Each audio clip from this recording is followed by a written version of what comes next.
அமைச்சர் திரு அன்பில் மகேஷ் அவர்கள் தொகுதி மாறுகிறார் தெரியுமா? ஏன் சார்? அண்ணன் நேரு வந்து அவரோட போட்டி நேருவை பார்த்துலாம் அச்சம் இல்லை. நேரு வேணால் மகேஷை பார்த்து அஞ்சலாம்.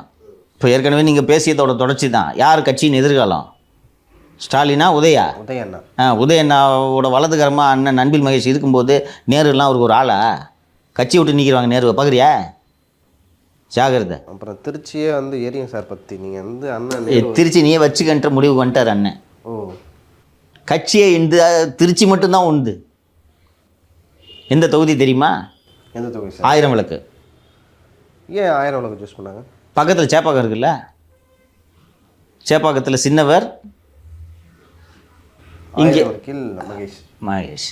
அது ஏன் அந்த முடிவுக்கு வந்தார்கள் என்பதற்கு ஒரு காரணம் இருக்கிறது அல்லவா? அவர் சேப்பாக்கத்தில் ஏற்கனவே போட்டியிட்டவர் யார்? கலைஞர். அங்கே ஆக்சுவலாக வந்து திமுக தோல்வியை தழுவாது. அங்கே கலைஞர், இவர் பேராசிரியர். நன்றாக இருக்கிறதா? திமுக அவர்களுக்கு நன்றாக இருக்கு. நமக்கு பார்க்கறது கன்றாவியாக இருக்குன்ற வந்து இல்லை, அதை வந்து அவங்க எப்படி வேணால் நினச்சிக்கலாம், வச்சுக்கலாம். அதுதான் நான் வந்து சில விஷயங்கள் யோசிக்கிறேன் சார். சென்னையில் வந்து ஒரு மினிஸ்டர் அன்பில் மகேஷ் மாதிரியான ஒரு மினிஸ்டர் வந்து வந்தால் சேகர் பாபு இருக்கார், மாசு இருக்கார். ஸோ அவங்களெலாம் டாமினேட் பண்ணலாம், மகேஷால் முடியும். பிரச்சனை என்னன்றது சொல்லி இங்கேருந்து திருவெரும்பூர் வரைக்கும் போய் தொகுதியை பார்க்கறது ரொம்ப கஷ்டமாகுதுப்பா.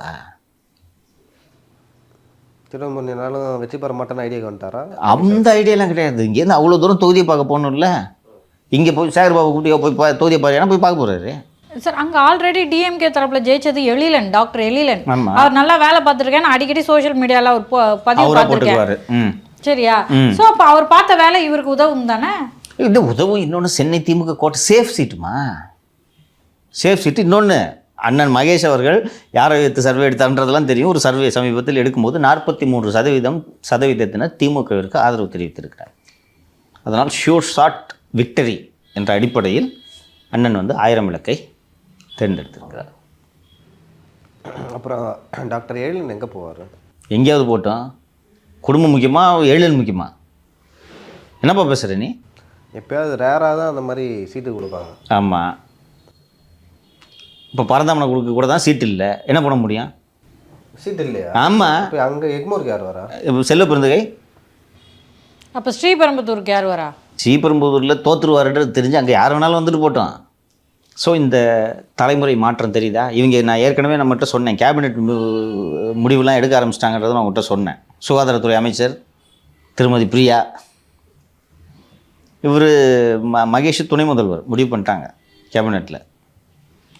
இடி இந்த கனவுகளை எல்லாம் தகர்க்க போகிறது என்பது தெரியாமல் இவர்கள் மல்லாக்கப்படுத்து கனவு கண்டு கொண்டிருந்தனர். அடுத்த கனவை வந்து நம்ம கிடைக்கவே கூடாது. சரி, ரைட், விட்டு. சரி, கனவு தானே, என்ன இருக்கிறது? பட்டுக்கொண்டு சொல்லியிருக்காருல்ல, கனவு தானே. அதனால் இந்த திட்டத்தில் அவர்கள் இருந்தார்கள். இவங்க இந்த மாதிரிலாம் பிளான் போடுறதோட ரீசன், அதோட இது என்னென்னா, உறுதியாக வந்து இன்னும் அடுத்த 20 வருஷத்துக்கு திமுக ஆட்சி தான் நம்ம ஆட்சி, எதிர்கட்சிகளே இல்லைன்னு நினச்சிக்கிட்டு இருந்தாங்க. 8 கோடி 6 கோடி மக்களுமாப்பா முட்டாளாக இருப்பாங்க. இன்றைக்கி நம்ம மே மாதத்தில் இருக்கிறோம் மாலதி. ஜூலை தொடக்கத்தில் பேசுவோம். எவ்வளவு அன்பாப்புலராக டிஎம்கே ஆக போகுதுன்றது பாருங்கள். ஏன் இதை இவ்வளவு நான் சொன்னதெல்லாம் நடந்துக்கிட்டு வருதாம்மா வரிசையா? இங்கெல்லாம் கூட திமுக வீழ்த்த முடியாத சக்தின்னு நினச்சிருப்பீங்க. நான் இது நடக்கவே நடக்காது, இது தோக்குது இந்த கட்சின்னு சொல்லிட்டே இருந்தேன் நான். இன்னைக்கு கொஞ்சம் கொஞ்சமாக நடக்குதா? என்ன காரணம்னா, அது இந்த ஒரு வாரம் முன்னாடி தானே நம்ம நிகழ்ச்சியில் பேசினேன். திமுக என்ற கோட்டையோட அடித்தளம் உளுத்து போய் விட்டதுன்னு சொன்னேன்ல, பொழுகுன்னு விழுந்துடும். அதை நோக்கி போயிட்டுருக்கு. அண்டு சீனியர் மினிஸ்டர்ஸ் மத்தியில் பொன்முடிக்கும் துரைமுருகனுக்கும் ஸ்டாலின் செய்த நடவடிக்கைகள் கடும் கோபத்தை உண்டு பண்ணியிருக்குது. இன்னொன்று, இந்த இளைய தலைமுறை வளர்ந்து நீங்கள் தானே கேட்டீங்க ஒரு நேருவை பற்றி. நேரு விரும்புவார் அதெல்லாம். ஆக்சுவலாக பொன்முடிக்கு நடந்ததை நேரு எப்படி பார்ப்பார் ஒரு சீனியர் மினிஸ்டர்? அதைத்தான் நான் இப்போ சொல்ல வந்தேன். நேருவோ பொன்முடியோ ஈவன் துரைமுருகனோ கட்சி மாதிரி ஏடிஎம்கேலேருந்து வந்தவன்லாம் இந்த கட்சியில் செல்வாக்காக இருக்கான். இப்போ ஒரிஜினல் திமுக காரங்க என்ன மாதிரி அதை நினைப்பாங்கன்னு நினைக்க மாட்டாங்களா? இப்போ நாளைக்கு நான் கஷ்டப்பட்டு ஒரு 10 தொகுதிக்கு செலவு பண்ணி ஜெயிக்க வச்சா கூட நான் மந்திரியாவே நான் இல்லையான்ற கேரண்டி இல்லை. ஒருவேளை உதயநிதி முதல்வராகிவிட்டால் நேருவுக்கு அமைச்சரவையில் இடம் இருக்குமா இருக்காதா? இருந்தால் மரியாதை இருக்குமா?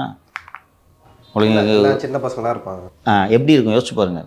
கொஞ்சம் ஒரு 3 மாதத்துக்கு முன்னாடி அண்ணன் நேரு அவர்களோட பிறந்தநாள் அன்று நேரு போய் வீட்டில் ஒரு மரியாதைக்கு உதயநிதியை போய் பார்த்து ஒரு சால்வை போட்டு வர்றாரு. டிஏபிஎல் விட்டு ரிலீஸ் பண்ணாங்க, ஞாபகம் இருக்கா? அன்றைக்கே சொன்னேன் அன்பில் வேலை இதுன்னு சொன்னேன், ஞாபகம் இருக்கா? சிறுமைப்படுத்துகிற வேலை பார்த்தியா, வர வச்சோம். அப்போ அந்த கேபினெட்டில் நேருவுக்கு இடம் இருக்குமா இல்லையா என்பது என்ன உத்தரவாதம்? எதுவே இருந்தாலும் ஏதாவது டம்மியான போர்ட்போலியோ கொடுத்துருவாங்க. சுற்றுலாத்துறை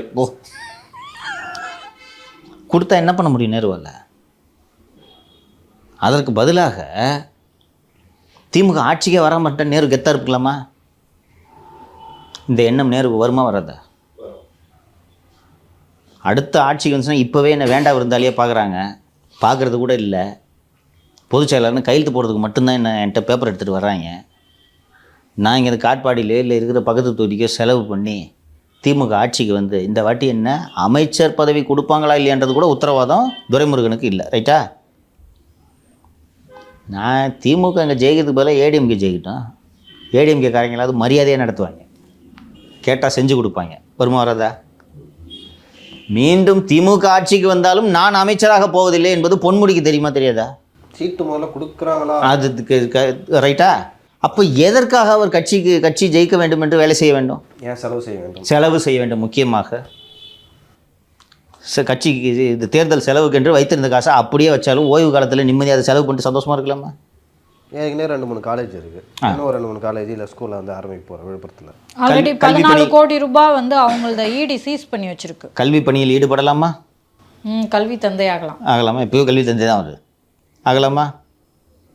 வேலுக்கெல்லாம் அந்த பிரச்சனை இல்லை, இன்னொரு கட்சியிலேருந்து வந்தவர் செட் ஆகலாம், ஏடிமிக்கு போயிடுவார். ரைட்டா? இப்போது இந்த மாதிரி இந்த சீனியர்ஸ் மத்தியில் இந்த அதிருப்தி வந்து கொண்டு இருக்குது. அதுவும் இப்போ ஒரிஜினல் திமுக காரங்கிட்ட பூரா ஏடிஎம்கேலேருந்து வந்தவங்க தான் இங்கே கோல வச்சுறாங்கன்ற எண்ணம் பரவி விட்டது. இன்னொன்று, கலைஞராக இருந்திருந்தால் இந்த மாதிரி பொன்முடிக்கு இது நடந்திருக்குமா? கலைஞராக இருந்தால் இவருக்கு இப்படி நடந்திருக்குமா? இந்த பேச்சு வந்து விட்டது. இப்போது செந்தில் பாலாஜியின் அமைச்சர் பதவி கட்டாயத்தினால் பறிக்கப்பட்டு விட்டது. அவரால் இப்போது கொங்கு பகுதிக்கு செலவு செய்ய முடியுமா? பலவீனங்களை சுட்டி காட்டுவதற்காக சொல்கிறேன். லைக் ஒரு மினிஸ்டர் வந்து செலவு பண்ணுறதுக்கும் ஒரு எக்ஸாக்ட்லி மேன், எக்ஸாக்ட்லி. அப்போது எப்படி 200 தொகுதி ஜெயிப்பீங்க நீங்கள்? இன்னும் சீட்டு டிஸ்ட்ரிபியூஷனில் ஆரம்பிக்கவே இல்லை. இப்போ உங்களோட பலவீனத்தை பயன்படுத்தி கூட்டணி கட்சி 25 கொடுத்தா கூடு, இல்லைனா மக்கள் நல கூட்டணின்ட்டு சொல்வதற்கு வாய்ப்பு இருக்கிறதா?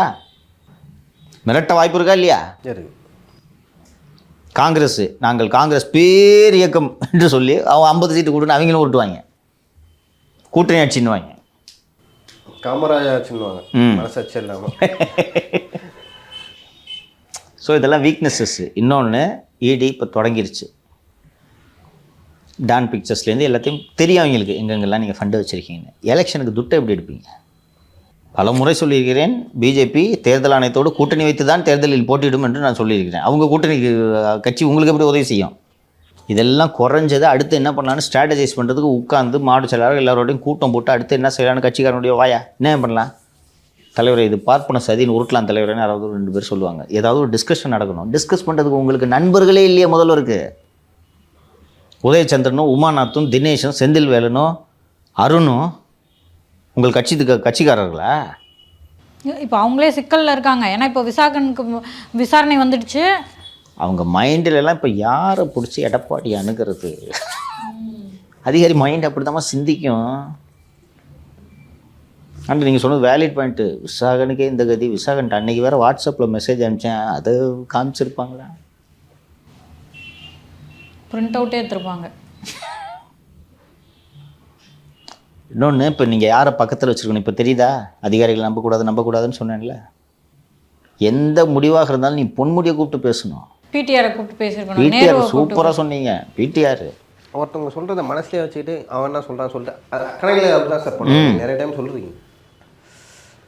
ஒரு கட்சியில் என்ன பிரச்சனை இருக்குது, கட்சி என்ன ஆனாலும் கட்சி நல்லா இருக்கணும்னு பிடிஆர் நினைப்பாரா? பொன்முடி நினைப்பாரா? ஆராசா நினைப்பாரா? அவங்க கட்சி சார் அது. அந்த கட்சி வலுப்பெறுவதன் மூலமாக அவங்க வலுப்பெற போகிறாங்க. உமாநாத்தும் உதயச்சந்திரனும் அவங்க நல்லா இருக்கணும்னு நினைப்பாங்களா, கட்சி நல்லா இருக்கணும்னு நினைப்பாங்களா? இதே உமாநாத் சி விஜயபாஸ்கர் கூட சேர்ந்து போன கவர்மெண்ட்டில் சம்பரிச்சால் தானேப்பா. சம்பாரிச்சது. மெடிக்கல் பர்ச்சேஸ்னு கொள்ளை அடிச்சார் உமாநாத். அவரை தூக்கி செக்ரட்டரி ஒன்றா. இப்போ அடுத்து சி விஜயபாஸ்கர் வந்தவொடனே போக மாட்டார் உமாநாத். சேர்த்துப்பாரா எடப்பாடி? யார்? எடப்பாடி கிட்ட வரட்டுமே, இருக்குது உமாநாத்துக்கெலாம். இரு நீ. இப்போ உங்களோட நண்பர்களாக யாருமா இருக்கணும்? தினேஷ் என்ன கழகத்தின் மூத்த முன்னோடியா? அவர்கிட்ட ஐடியா கேட்குறீங்க? ஃபோட்டோகிராஃபரை எங்கே வைக்கணுன்ற அறிவுக்கு அடிப்படை அறிவு கூட இல்லைல்ல. சண்முகநாதன் ஏன் கலைஞரின் கண்களும் காதுகளுமாக இருந்தார் என்றால், யோ அது எப்போயா அப்படின்னாரு. தலைவர் 1983 குளித்தலையில் ஒரு கூட்டத்தில் நீங்கள் எப்படி பேசியிருக்கீங்க? ஷார்ட் அண்ட் நோட்டு இல்லாமல் நீங்கள் சண்முகநாதனை பார்க்க முடியாது, தெரியும்ல. இந்த நோட்டோடு தான் இருப்பார். நோட்டு பேனாச்சு. ஸ்டெனோகிராஃபர் அவர். தினேஷோட நடையை பார்த்தீங்களா? ஃபோட்டோகிராஃபர் தானே நீ? ஃபேஸ்புக்கில் ஃபோட்டோ அப்லோட் பண்ண வந்தவன். என்ன வேறு பெரிய விவரம் தெரிஞ்சிட போதில்ல. அரசு அனுபவம் வேணுமா? இதெல்லாம் திங்க் பண்ணி சொல்லணுமா? அட்லீஸ்ட் தினேஷ் சொல்லியிருக்கலாம்ல. சார் இது மாதிரி நடந்துட்டுருக்கு பிரச்சனை. தினேஷுக்கு வந்து நம்ம நாமக்கல்ல எங்கே ப்ராப்பர்ட்டி வாங்கி போடுறதுன்ற அக்கறை தான். எப்படிப்பட்டவர்கள் முதல்வரோடு இருக்கிறார்கள் பாருங்கள். இந்த கிரைசிஸ்லேருந்து எந்திரிக்க முடியாது திமுக. எந்திரிக்க முடியாது. இன்னொன்று இது தொடக்கம். சரிங்க சார், இந்த அரசியல் அரட்டில் வந்து பல்வேறு விஷயங்களை பார்த்தோம். தொடர்ந்து வரும் அரசியல் அட்டையில் வந்து ஈடியோட அப்டேட் நிறையா இருக்கும். வருங்காலங்களிலும் நிறையா பற்றியும் நினைக்கிறேன். அரசியல் அப்படியே ரொம்ப ஜோதியாக எரிய போகுது. பொறுத்து பார்க்கலாம். ரொம்ப நன்றி. நன்றி இல்லையோ. நன்றி மாலதி.